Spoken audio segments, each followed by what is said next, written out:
Kwa kanyo to dhiene Kisumu ni jopiny e kaunti ma Kisumu yuago rochruok mar arita kwe masani medore e gwenge makono mabende oseweyo ka ji mahao adek owito ngimagi. Okinyi ma kawuono miyo moro ma jahigni 55 ne onegi e kar dak mar call box Manyata kod joma undu ma seche mane odhi e tich. Millicent Adhiambo miyo waler mar wachni.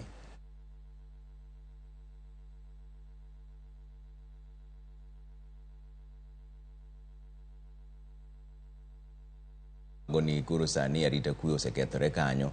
Gidwaro ni mondo sirikal ong'iyane kaka ginyalo konyogi kanyo, keto polise mondo wuoth kuondego, to gidwaro bende ni ka gigo report to polise chopo e yo makare, nikech giwacho ni sani chiegni ji adek osewito ngimagi. Otieno manyoro ne miyo moro ma jahigni 55 mane onegi kane dhi tich. Mae report mar Millicent.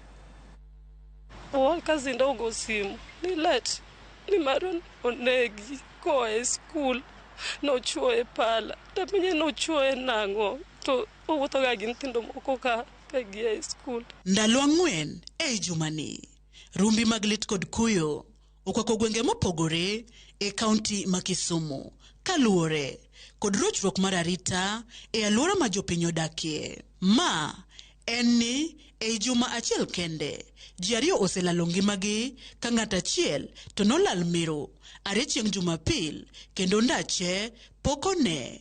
E kar dak ma Northwest Kisumu Ward mayudore e sub county ma Kisumu West, familia moro koro yuago reyo bang' nyathigi ma jahigni 15 moyangi kaka Marion Atieno mane puonjore e skul sekondari ma Koyo nomonj monegi kowuok skul dok pacho. First call my receive ni Marion madhi wuego cha omosechuo gi pala moto. Koro I rush to the scene mondo ang'i kam gima otimore. Kachopo kanyo to ayudo mana ka en bloody osenindo piny. Gilero buok kod lit mane gibedo godo e chunygi bang' yudo lipot mar nek mar nyathigi no. No wabiro nyaka gi yurano dalaka wadhi e mochari mwaneno Marion. No kamini ni mano nyathina.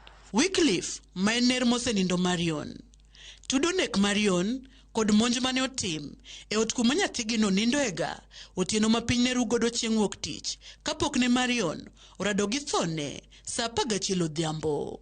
E seche ma familia no kwayo ratiro, jodak makono to lero ni alwora no arita kwe ok osebedo kare, gino makoro gikwayo obila mondo kawe ondamo mager. En gima lit ahinya ka nyathi man gi future to e kor gweng' to then iiko to wachne rumo ni koro wachno lor kamano ero. Osipidi ma Kisumu West, Julius Meli, to kane loso oyango ni pod gidhi nyime kod timo nonro e wi nek nyathi manyako no ka nyaka sani gisendhiyo achich achiel mitudo kod keth makamano ka gidayo dhoge kendo konyogi e timo nonro maneno ni ratiro obiro oyudore. Finally, we arrested a suspect. We are doing our best. If he is connected to the murder case, he will appear before court, and we will follow the procedures on how to handle that particular case, because the suspect is a 17-year-old boy whom is protected under Children's Act. Ewi mano jodak ma Kisumu bende yango ni Kisumu County mangima sani arita kwe osekethore ahinya kendo jotend arita owinjore oket maino e timo pedha mager mar neno ni arita makare odok e wang'e. Kawuono ma piny orugo kawuono ni bende oneg mama moro matie e county government ma Kisumu kae machoko osuru e bai Kisumu Bus Park. Nyoro bende nyathi skul olal ma nyaka sani pod obedo tres kuma entie pod ok ong'e kata tho kata ongima. Koro insecurity ni akia ni pinye morumo to akia nang'o marach.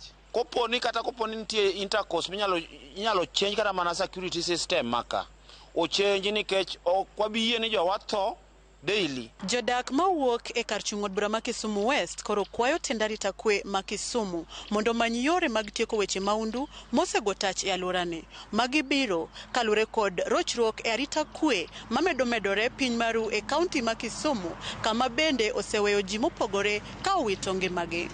Millicent Adhiambo, Ramogi TV, Kisumu West, Kisumu County.